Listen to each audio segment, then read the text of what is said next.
Good morning, students. The date June 10, class 10, subject English, and we are studying today writing compositions, and this is lecture 1. Now we'll see what are we studying in the writing composition.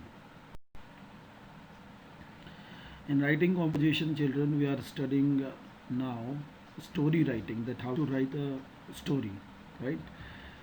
And features of the same, basically what are the features, format, and how to start the story, middle and end, to conclude the story. These sorts of things we are going to see in the story. Well, while attempting the question of story writing, the candidates must keep the format of the story in mind. That's very important point, children, that you need to keep the format of the story in your mind. Check the points that must be present in your story. You just need to keep in mind a few points that you are going to put in your story. First, when you start writing your story, you have to give a title to the story. Now see how to keep the title. Keep the title of your story eye-catching. Eye-catching means that should be a bit interesting. When someone reads your title, it should be like fascinating to read the story of yours. That takes a bit time after reading a question that you need to decide the title.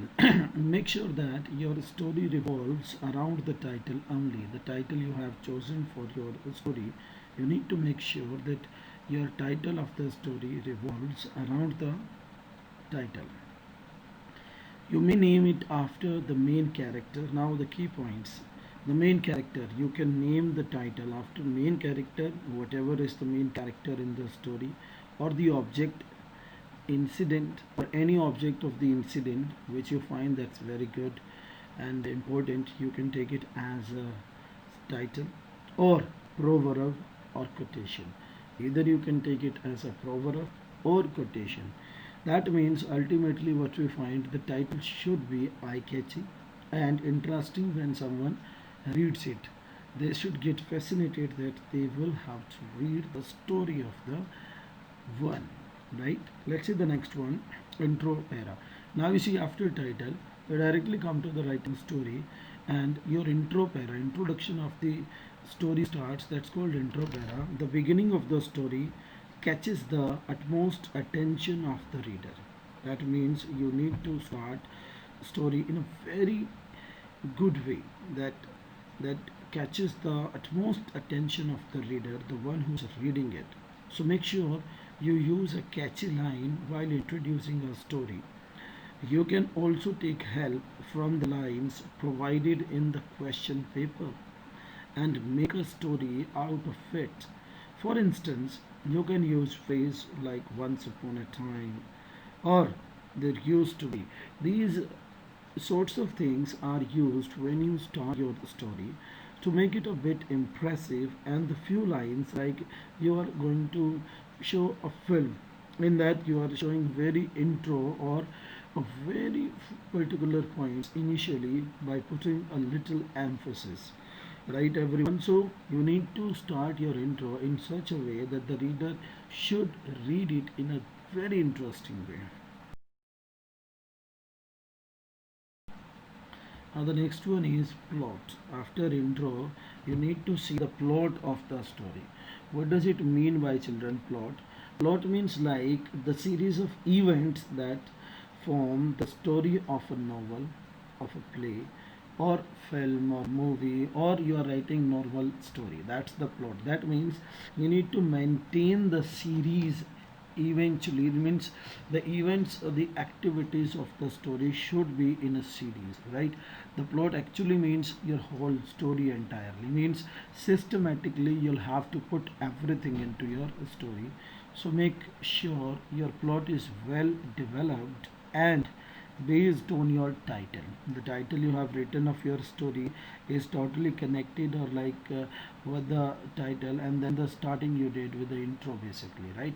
The plot is the sequence of events. I told you, the sequence of events one by one around which the pursuits of the main as well as the other characters of your story revolves. I think that you have understood the point, that the plot is very important. That should be connected to the title as well as the intro, and this one should be in the sequence way. Right, everyone, let's see the next one. Yes, good introduction of characters. Well, of course, when you are going to write a story, there will be characters in the story. You need to introduce the characters in a very systematic way, right? Make sure you include the worthy characters in your story. You need to just make sure that you are going to put your characters in the story. The characters must be included in such a way that they enhance and give meaning to your story. Now, see, children, the characters must be included in such a way that they enhance and give meaning to your story. The characters are very important part. You need to explain each character with its activity or incident in a very different way, which makes it very revealing or like practical in the story. Spell out the strengths and weaknesses of your main character. You must have decided a single character or two characters which are going to be very pivotal or vital in your story. Such details make a character come alive, and such type of things make character very alive, practical. You may insert dialogues wherever possible. Dialogues you can frame and put there.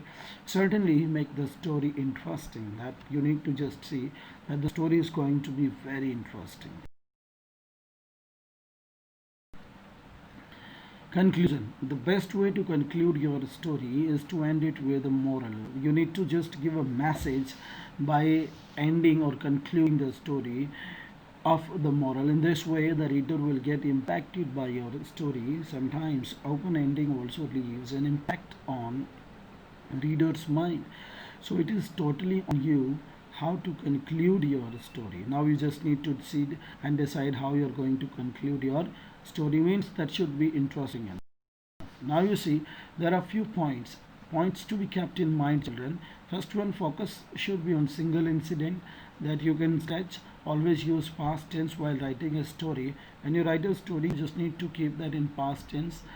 Frame the story keeping in mind the central character. The central character you must decide, and the story should revolve around it. The next one, consequence. Climax of the story should be clear and satisfying. When you give the conclusion or climax of the story, that should be clear, understandable, and satisfying. Make simple and innovative use of language. That should be like understandable to the one. Easy. Stick to the limit of word of 150 to 200 words. That's very important point. You need not exceed the word limit or need not keep it less than 150, children. Remember this. Make sure that the story has a moral message if it requires one. So this point is also very important. So now write a story in 150 to 100 words based on the inputs given below. You have the input, children. Based on this you need to write story. This will be the question of today's homework.